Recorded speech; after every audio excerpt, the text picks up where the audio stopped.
The great hall of the Galactic Concord was alive with light and color.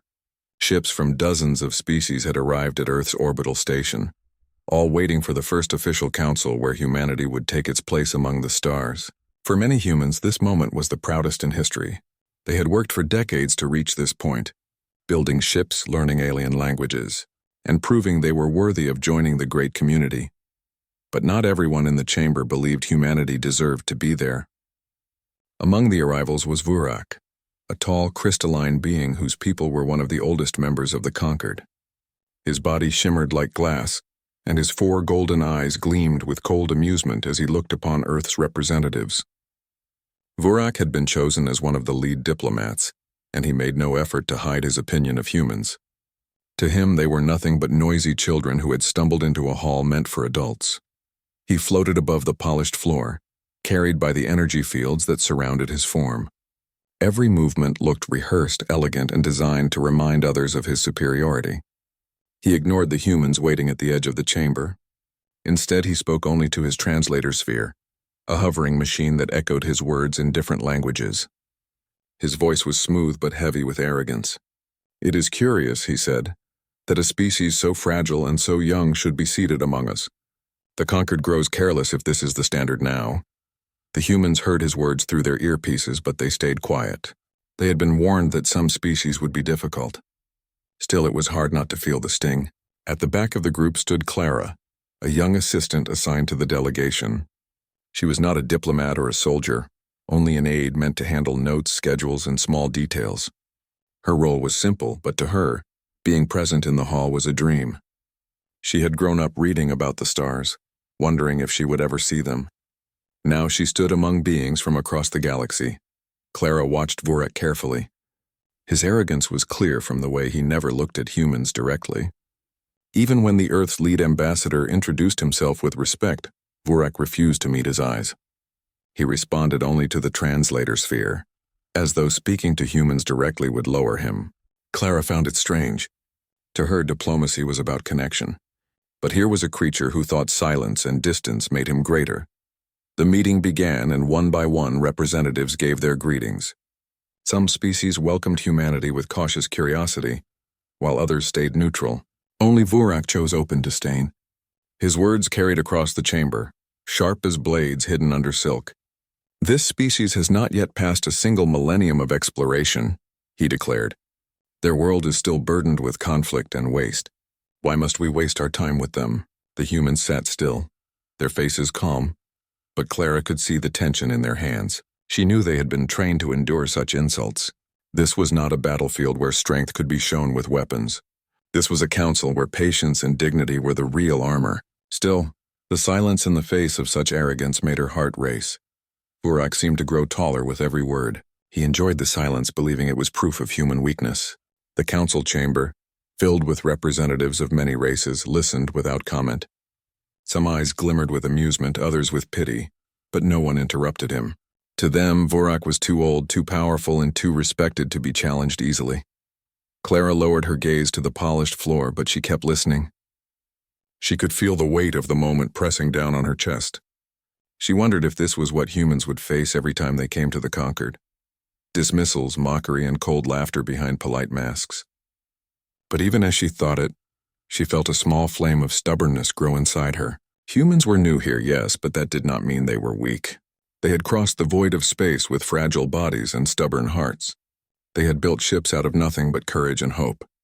That meant something, even if the council did not yet see it. The session stretched on, and the humans kept their composure. The ambassador gave a speech about Earth's journey to the stars, about their willingness to learn and to share, about their hope to add something new to the Concord. Some representatives nodded politely, others barely listened, but Clara noticed that Vurak never stopped sneering. His golden eyes flickered each time the humans spoke, as if he was too bored to hear another word. When the meeting finally paused, the chamber filled with murmurs. Aliens whispered in their own tongues, some amused, some doubtful. The humans stepped aside to rest, but Clara's thoughts were not calm. She felt as though she had seen the first move in a long game. Vurak had made his position clear. He would not respect humans no matter what they said, and somehow she knew this arrogance would lead to something bigger. For now she kept her place, quiet and unseen at the edge of the group. No one paid much attention to her, not even the ambassador she served. But Clara kept her eyes open and her mind sharp. She had no way of knowing that before long she would become the center of a story the entire galaxy would remember. The council gathered again the next day. The great hall shimmered with banners of light that represented each member world. Humans took their seats near the edge, their delegation small compared to others. Clara sat behind the main diplomat's notebook in hand, ready to write down anything important. To her, every detail felt important. She was still amazed that she was here at all, standing in the same space as beings she had once only seen in pictures. But her amazement was slowly being replaced with unease. Vurak floated into the chamber again, his crystal form glowing brighter than the day before. His eyes scanned the room, passing over the humans as if they were nothing more than dust. He made no greeting, no acknowledgement, just a cold smile that glimmered like sharp glass. The humans noticed. Everyone noticed. When the council began, the topic was simple: trade routes near human space. The Earth's ambassador explained that humans were willing to open their ports, to share resources and to cooperate. His words were calm and steady, chosen with care. But the moment he finished, Vurak's laughter echoed through the chamber. It was not warm laughter. It was sharp, ringing, and meant to cut. "Your species wishes to speak of trade?" Vurak said, his voice carrying easily through the hall. "What can a world like Earth offer? Stones, water, metal scraps? These are things we already have in abundance. Or perhaps you wish to trade your naive dreams of importance." The translator sphere repeated his words in clear tones, and silence fell across the chamber. Some alien representatives lowered their heads politely, unwilling to meet human eyes. Others whispered quietly among themselves. A few even smirked at the insult. The human ambassador remained calm, though Clara saw his jaw tighten. He did not answer with anger. Instead, he spoke again about partnership, about mutual growth, about the value of diversity within the conquered. But Vurak's mocking tone had already poisoned the moment. Clara felt her chest tighten as she wrote down his words. She wanted to speak up, to say something, anything. But she knew it was not her place. She was not a diplomat. She was here only to record and observe. Still, her fingers pressed hard into the page as if her quiet frustration could leave a mark deeper than ink. The meeting went on, and again Vurak interrupted. Whenever a human spoke, he found a way to twist their words into a joke. When the ambassador explained Earth's advances in medicine, Vurak said, "Yes, perhaps you can cure our headaches with your endless speeches." When another delegate mentioned Earth's new colonies, Vurak replied, "Little huts on rocks, impressive for children." Each remark was followed by silence or uncomfortable murmurs. No one challenged him. No one ever did. Vurak's people were powerful, and his position in the council was secure. Even those who disliked his arrogance feared offending him, and so his insults fell unchecked. Clara sat in silence, her eyes fixed on the alien. She studied the way he moved, the way his shimmering body leaned forward when he spoke, the way his golden eyes glowed brighter when others laughed at his jokes. He wanted attention, she realized. He fed on it like a performer on a stage. Every insult was not only aimed at humans but also crafted to make himself shine brighter in the eyes of the council. For hours the meeting continued, and for hours the humans endured. Their patience was a shield, but Clara could see how heavy it was becoming. Even the strongest shields could crack under constant strikes. When the council finally ended for the day, the chamber emptied slowly. Delegates drifted away in groups, their voices low, their faces unreadable. The humans walked together, their steps measured, their expressions calm. Only Clara lingered a moment longer, her eyes following Vurak as he glided proudly out of the hall, still surrounded by the light of his translator sphere. She thought of the words he had said. She thought of how no one had dared to stop him. And she thought of how fragile humans must have looked to the rest of the council, sitting quietly while insult after insult struck them. Yet beneath her unease, another thought took shape. Fragile did not mean weak. Fragile glass could cut. Fragile creatures could surprise. Humanity had been underestimated before, and each time they had endured. She remembered history lessons of explorers crossing dangerous seas, of people surviving storms, wars and disasters. Humanity had always been underestimated, and that had always been their strength. As she followed the others out of the hall, Clara wondered how long Vurak could go on mocking them before something happened. His arrogance blinded him. He did not see humans as worth noticing, let alone respecting, but arrogance often came before a fall, and in the quiet corners of her mind, Clara began to sense that such a fall was coming. She could not guess when or how. She could not imagine that she herself would be part of it. Yet some instinct told her that the story of Vurak and humanity had only just begun, and when it unfolded, the galaxy would not be able to look away. The third day of the council began much like the others. Delegates from across the galaxy filled the grand chamber, their voices mixing into a low hum before the meeting started.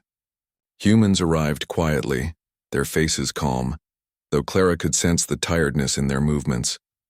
The endless insults from Vurak had taken their toll, even if no one would admit it aloud. Clara carried her notebook and sat near the back, as she always did. Her job was simple, yet she felt the weight of everything happening. Each word spoken in this hall shaped humanity's future among the stars. Every glance, every silence, every laugh at their expense mattered. She tried to remind herself to stay small, invisible, a shadow in the corner. Vurak floated in late, as if the meeting could not begin without him. His crystal body gleamed under the chamber lights, and his 4 golden eyes swept across the room with disdain. When his gaze passed over the humans, it lingered for only a second, cold and dismissive. Then he turned away as though they were beneath notice. Clara thought it was strange how much effort he put into ignoring them. Sometimes ignoring required more energy than listening. The meeting stretched on for hours. Trade, security, exploration, topics shifted endlessly. Delegates spoke, argued, and debated, while Vurak interrupted whenever humans tried to add their voice. He seemed to grow bolder each day, his remarks sharper, his sneers more open. Clara kept writing, though her pen pressed harder and harder against the page. After a while, she began to feel restless. The chairs for human aides were simple, but the session dragged so long that her back ached. She shifted in her seat, glanced around the chamber, and noticed what looked like an empty chair near the center. It was wide and low, cushioned in soft material and shaped differently than the others. No one seemed to be using it, and Clara thought perhaps it was meant for assistance. She hesitated, then quietly rose from her place. Careful not to disturb anyone, she made her way to the empty seat. It looked comfortable, and her tired legs welcomed the idea of rest. Without thinking too much, she sat down. The moment her weight settled, a sharp sound echoed through the hall. A deep, indignant roar shook the air, startling every delegate into silence. Clara froze. The chair beneath her shifted strangely, hard and alive, and then she realized with horror what had happened. She was not sitting on a chair. She was sitting on Vurak. His crystal form had folded into a resting posture so unusual that to human eyes it looked like furniture. Clara had mistaken him for an empty seat, and now the great diplomat was roaring in outrage with a small human perched on top of him. The chamber fell into stunned silence. Dozens of eyes, some round, some slitted, some glowing, turned to stare. For a heartbeat, no one moved. Then laughter erupted, first from a few delegates, then from many. The sound filled the hall, bright and uncontrollable. Clara's face burned red as she jumped up. Her heart raced, but she forced herself to stand tall. She smoothed her clothes, lifted her chin, and said calmly, "I didn't notice you were there." Her voice carried through the hall, quiet but steady. The laughter grew louder, echoing off the high walls. Even species known for never showing emotion shook with amusement. For them, the mighty Vurak, always proud, always untouchable, had just been mistaken for a chair by a human no one paid attention to. Vurak's golden eyes blazed with fury. He rose to his full height, crystal shards flashing like blades. "This is an insult," he thundered, his voice cracking the translator's fear. "A deliberate humiliation." But the damage was done. The more he shouted, the more ridiculous he looked. His words sounded less like authority and more like the angry cries of someone whose pride had been broken. Delegates who once feared him now covered their faces to hide their laughter. Others whispered eagerly, recording the moment for their homeworlds. Clara stood quietly, her expression calm. She wanted to vanish, yet she also sensed that showing fear would only make things worse. So she stayed composed, as if sitting on an arrogant alien by mistake was nothing extraordinary. That composure was noticed, The human delegation was stunned. None of them had planned for such an event, yet they saw the reaction around them. For the first time, aliens looked at humans with something other than pity or doubt. They looked at them with curiosity and respect. Vurak, however, refused to let the moment pass. His voice boomed, demanding punishment, demanding apology, demanding that humanity be expelled for their crime. But his rage only deepened the laughter. The harder he tried to restore his dignity, the more it slipped away. Clara lowered her gaze, pretending to focus on her notebook. But inside she felt the weight of what had just happened. She had made a mistake, yes, but that mistake had cracked Vurak's shield of arrogance. For the first time, the galaxy saw him not as untouchable, but as vulnerable. And somehow, that small accident had shifted the balance between humans and the rest of the council. She walked back to her seat, every step steady though her heart raced. She sat down quietly, opened her notebook and began to write as if nothing unusual had happened.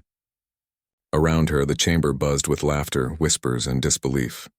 Vurak tried to continue the meeting, but his words no longer held the same power. No one knew it yet, but this single accident would be remembered for years to come. And Clara, the quiet human assistant who had gone unnoticed, was about to become the center of a story that would travel across the stars. The chamber did not return to its normal rhythm after the incident. Even as the meeting continued, whispers ran through the crowd of delegates. The laughter had faded, but the memory of it clung to every corner of the hall. Vurak spoke again, demanding order, demanding respect. But his words no longer carried the weight they once did. His glowing eyes scanned the room, searching for support, yet he found only awkward silence. Clara kept her gaze on her notebook, pretending to be focused, though her heart still raced. She had not meant to sit on him. It had been a mistake, plain and simple. But mistakes had power, and this one had broken through the careful layers of pride that Vurak had wrapped around himself. For the first time, he had been seen as something other than flawless. The humans left the chamber when the meeting ended, their steps heavier than usual. Once outside, the ambassador turned to Clara. His face was calm, but his eyes were sharp. "Do you realize what you've done?" he asked quietly. Clara swallowed hard. "It was an accident," she said. "I didn't know—" He raised a hand to stop her. "Yes, but the council doesn't see accidents. They see symbols, and right now they're laughing at him, not us." The other human delegates exchanged glances. They knew what he meant. Vurak's power in the chamber had been shaken, and in politics, weakness spread quickly. What had begun as a small mistake might grow into something far larger. By the next day, the story had already spread. Delegates arrived at the hall whispering to each other, some unable to hide their amusement. Clara felt every glance. She walked behind the ambassador, keeping her head down. But she could hear fragments of alien voices as she passed. Words like the sitting incident, the human girl, and the crystal chair floated in the air. When the meeting began, Vurak's arrogance was different. His voice was still smooth, but there was a sharp edge of desperation beneath it. He spoke too quickly, too forcefully, as if he could bury the memory under his words. But the more he pressed, the less effective he became. Delegates who once nodded automatically now exchanged quiet looks, remembering how easily his pride had been broken. Clara noticed how other species began watching the humans more closely. Some looked curious, others cautious, but none looked dismissive. For the first time, they were not invisible in the chamber. Even when they did not speak, others seemed to wait for their reaction. The shift was small, but Clara could feel it in the air. That evening, when the humans returned to their quarters, they found news broadcasts from alien networks already covering the story. Animated recreations showed a tiny human figure sitting on a crystal diplomat. Commentators laughed, calling it the fall of Vurak's dignity. Across the galaxy, audiences who had never cared about Earth before now knew its name. Clara sat on her bunk, stunned, as one of her colleagues replayed a broadcast. "They're turning it into a legend already," he said. "Do you realize what this means?" She shook her head. "It means I embarrassed him," she said softly. "No," the ambassador replied. "It means you gave us something we never had before, attention. And not the kind that comes from begging or pleading. The kind that comes from showing we are not afraid." Clara didn't know what to say. She had only been trying to rest her legs. But somehow, her mistake had carried a message louder than any speech the diplomats had given. Humans were not here to bow or to shrink. They were here to stand or sit like anyone else. Over the next few days, the council felt different. Vurak continued to attack humanity with words, but each insult was met with hidden smiles and suppressed laughter from the other delegates. His voice no longer silenced the room. Instead, it reminded everyone of the day he had been reduced to furniture. Clara noticed that even his translator sphere seemed slower, as if struggling to keep up with his tone. Meanwhile, smaller species who had once avoided humans now approached them in the corridors. They asked quiet questions about Earth, about human culture, about Clara herself.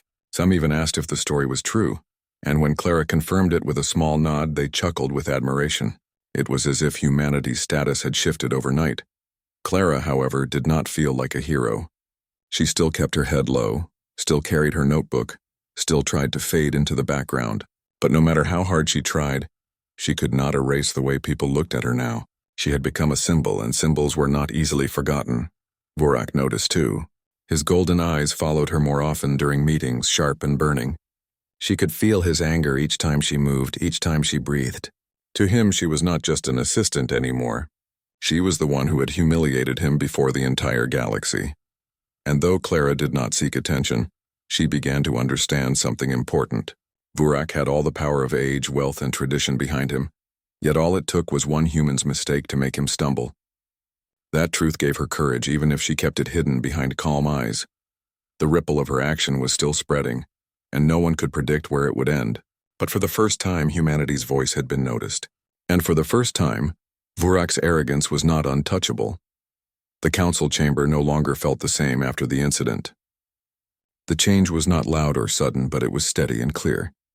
Each time the delegates gathered, the atmosphere carried a new weight, and that weight leaned against Vurak. His voice still rang out, but it no longer held the same control. His arrogance, once untouchable, now looked like a mask with cracks, and those cracks were widening. Clara sat in her usual place, notebook open, though she felt the stares around her more than ever. Some delegates tried to hide their glances, while others watched openly. She had never been comfortable with attention, yet she realized there was no way to escape it now. Wherever she went, whispers followed. She had become the human who sat on pride, and even if she said nothing, her presence reminded everyone of the story. For the humans, this shift was both strange and powerful. Their ambassador noticed how other species began greeting them more warmly. In private conversations, representatives who once ignored Earth now asked questions about trade, culture, and science. It was not that humanity had suddenly become strong. It was that they had become memorable, and in the galaxy, being memorable mattered. One evening, after a long session, the human delegation gathered in their quarters. The ambassador looked at Clara with a mixture of pride and concern. "Do you understand what you've given us?" he asked. Clara shook her head. "I only made a mistake." "Sometimes mistakes reveal truths," he replied. "Vurak believed we were weak because we stayed quiet. But when you sat on him by accident, yes, you showed the opposite. You showed that we do not tremble before arrogance. And the others saw it. The team discussed how to use this new attention wisely. They knew it was dangerous to rely only on humor or accidents. Respect earned through laughter could fade quickly. They needed to prove themselves through action as well. Still, Clara's moment had opened a door, and now they had a chance to step through it. The next day in the chamber, the humans spoke with more confidence. When the ambassador addressed the council about Earth's technology for faster medical transport, delegates actually listened. Clara watched in surprise as even the most distant species leaned forward, curious. When Vurak tried to interrupt with another insult, the laughter that once followed him was absent. His words landed flat, and the silence that followed made his frustration visible. For the first time, Clara saw him falter. His golden eyes flickered, his crystal form dimmed slightly, and his voice cracked with impatience. It was not much, but it was enough to show that his power was slipping. Later, in the corridors, a group of smaller alien delegates approached Clara. Their forms were delicate, their voices soft, and they seemed hesitant at first. But one of them, a thin being with shimmering wings, spoke with courage. "Human," it said, "your mistake gave us courage. Many of us have suffered under Vurak's arrogance. To see him humbled even for a moment reminded us that no one is beyond being touched." Clara blinked in surprise. She had never thought her clumsy act would mean something to others. She nodded politely, unsure what to say, but inside her chest warmed with quiet pride. Perhaps humans were not only earning respect for themselves, perhaps they were giving courage to others too. As days passed, the story of the sitting incident spread further. Reports from distant systems arrived, each retelling the event in their own way. Some described Clara as a bold warrior who dared to challenge a proud diplomat. Others painted her as a trickster who used humor to defeat arrogance. None of the stories were exactly true, but each one added to humanity's growing reputation. Vurak, meanwhile, grew restless. His speeches became harsher, his gestures sharper. Every time he looked at Clara, his golden eyes burned with anger. He accused the humans of plotting against him, of trying to turn the council into a theater, but his protests only deepened the sense that he was losing control. The more he shouted, the more others dismissed him. Clara felt the tension building not only in him but in the chamber itself. Change was coming. She did not know if it would end in conflict or peace, but she could sense that humanity was no longer the quiet guest at the edge of the hall. They were becoming a voice others wanted to hear. One night, unable to sleep, Clara stood by the window of the human quarters, staring out at Earth's blue glow far below. She thought of her home, of the countless people who had no idea what was happening here. They did not know that their future was being shaped by laughter, pride, and mistakes. She smiled faintly. It was strange to think that her small accident might change the course of history. Still, she knew this was only the beginning. Respect gained through chance was fragile. To keep it, humans would have to prove themselves again and again, and she, whether she liked it or not, was part of that proof. When she finally returned to her bunk, she made a quiet promise to herself. She would not hide anymore. She might not be a diplomat or a soldier, but she was human, and that was enough. If the galaxy wanted to see what humans were made of, then she would show them. The next day, as she walked into the council chamber once more, Clara felt the weight of eyes on her. But this time she did not look down. She walked with steady steps, her head high, and her notebook held firmly at her side. The ripple had become a wave, and the wave was still rising. The council chamber was quieter than usual when the next meeting began. The laughter and whispers that had once filled the hall had grown into something heavier. Everyone could sense the tension building, though no one spoke of it directly. The humans walked in with calm steps, their ambassador leading the way while Clara followed behind, her notebook close to her chest. She felt the weight of the moment pressing down on her shoulders. Vurak entered last. His crystal body glowed brighter than ever, as though he had gathered every fragment of his pride to display in one final show. His golden eyes burned with fury, and the air around him vibrated with sharp energy. The delegates turned to watch him, and Clara knew immediately that something was different. He was not here to debate. He was here to strike back. When the session began, the human ambassador rose to speak about cooperation in new exploration missions. He spoke clearly, pointing out how humanity's fresh perspective could benefit the conquered. For a moment, the delegates listened in silence, but before he could finish, Vurak's voice cut through the chamber like a blade. "Enough of this nonsense," Vurak thundered. His words echoed from the walls, carried by the translator sphere. "This council has been turned into a circus by these humans. They sit where they do not belong. They mock what they cannot understand, and they weaken the honor of this great hall. It is time we end this insult." The delegates shifted uncomfortably. Some lowered their eyes. Others exchanged worried looks. Clara felt her stomach twist. She could see where this was going. Vurak floated to the center of the chamber, his body glowing so fiercely it hurt to look at him. "I demand a vote," he declared. "A vote to expel humanity from the conquered. They are not ready. They are not worthy. And if this council has forgotten its dignity, then I will remind it." His words shook the hall. Clara saw fear in some faces, doubt in others. The power of his voice was strong, and for a moment she wondered if he might succeed. After all, humanity was still new here, still fragile compared to the great powers of the galaxy. What if the others agreed with him? What if everything they had worked for vanished in this single vote? The human ambassador stood, his expression calm but his voice steady. "We came here not to mock, not to insult, but to join. Yes, we are young compared to many of you. Yes, we have much to learn. But strength is not only in age or size. It is in spirit. It is in the courage to sit among giants and not be silent. The words carried, but Clara could tell it was not enough. Vurak's presence was too strong, his anger too loud. The delegates shifted, uncertain. Some nodded to the ambassador, but others looked away, unwilling to oppose Vurak directly. Clara's hands tightened around her notebook. She had stayed silent for so long, always in the background, always invisible. But now, as she looked at Vurak's blazing form and the uncertain faces around him, she felt something rise inside her. It was the same stubborn flame she had felt on the first day, when Vurak mocked them without end. Humans had not come all this way just to be dismissed. Before she could think twice, Clara stood. Her legs trembled, but her voice came out clear. "You want to know what makes us worthy?" she said, her words echoing through the translator. Every head turned toward her, even Vurak's burning eyes. "We are worthy because we try," she continued.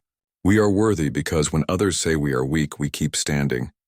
We cross seas, we climb mountains, we reach the stars, not because it is easy, but because it is hard. You laugh at us because we are small, but small things endure. Small things surprise. And small things grow." The chamber was silent. No one moved, no one breathed. Clara's heart pounded, but she kept going. "You think we mock you, but we don't. We respect this council. We respect its history. But we will not beg for approval.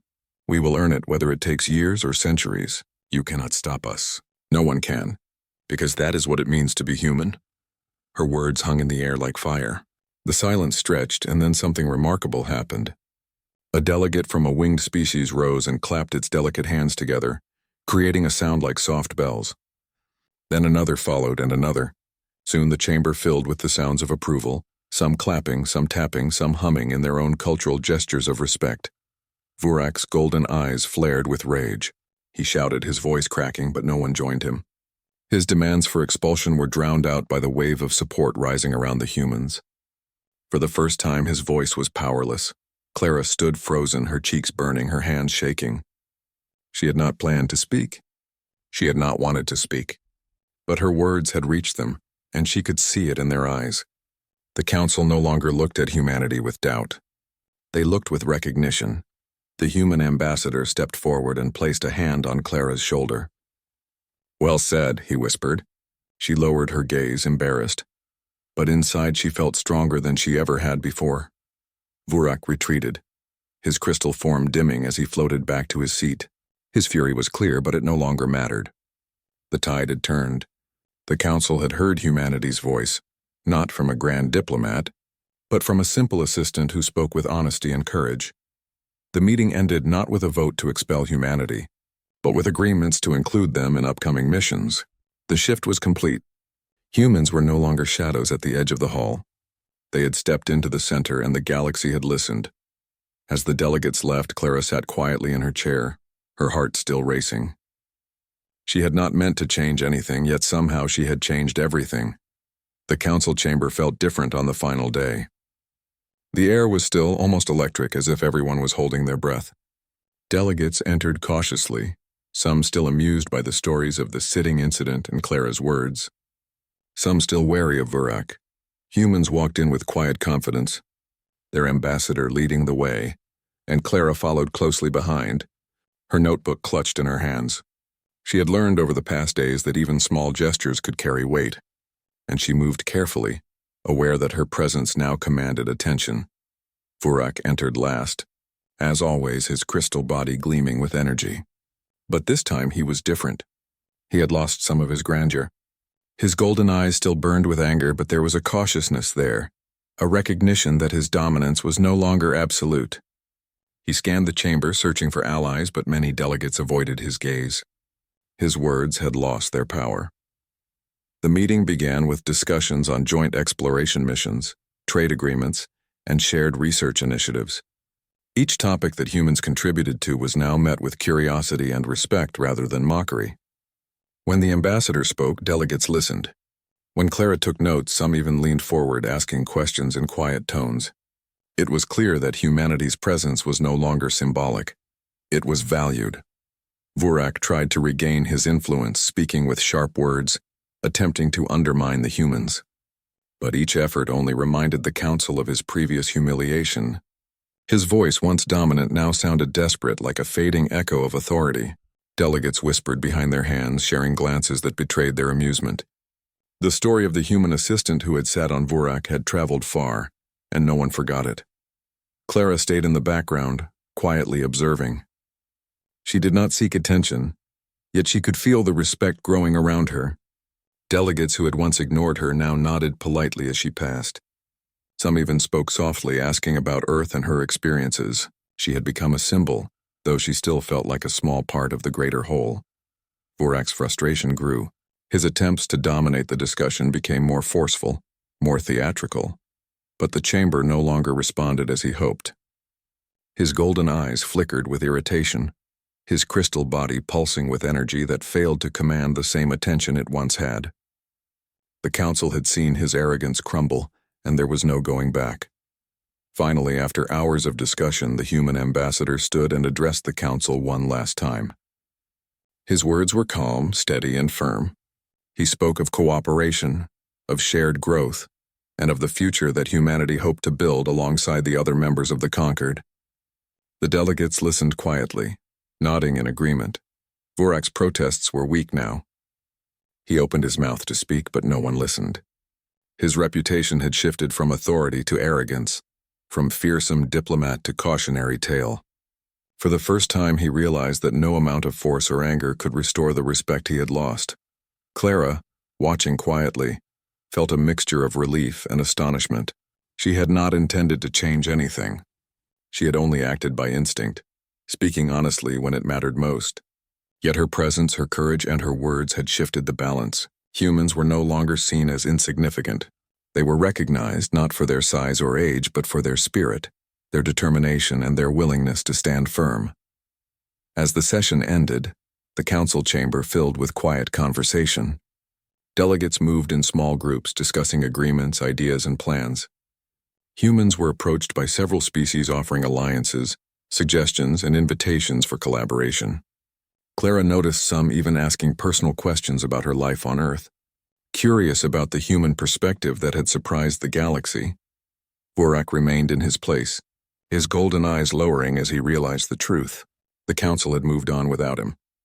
His efforts to assert control had failed, and no one doubted that his reputation was permanently altered. He rose slowly, his crystal body reflecting the soft light of the chamber, and floated toward the exit. His departure was silent but filled with a quiet, bitter defeat. The once proud diplomat had been humbled, and the council had no need to acknowledge him further. Clara remained standing with the humans as the chamber emptied. She felt the weight of everything that had happened, yet a calm satisfaction settled in her chest. Humanity's place among the stars was no longer a dream or a question. It was real. They had been tested not through force or power, but through patience, courage, and honesty. Their strength had been shown not with weapons or technology alone, but with the qualities that made them human. When the delegation finally left the chamber, the sun was rising over Earth, casting a warm glow across the blue planet below. Clara looked down at her home, feeling a connection stronger than ever before. The galaxy had seen humans, and humans had stood proud. She smiled faintly, knowing that this was only the beginning. There would be more challenges, more tests, but now she understood something vital. Humanity's worth was not in proving superiority, but in showing courage, resilience, and heart. And in that moment, as she walked beside the ambassador and her fellow humans, she realized that one small act, a mistake, a bold word, a simple stand had shifted the perception of an entire galaxy. The story of the human who accidentally sat on a proud alien diplomat would be remembered, not as a joke, but as the moment humanity began its journey as a respected, recognized, and formidable member of the stars. The day had ended, but the legacy had begun.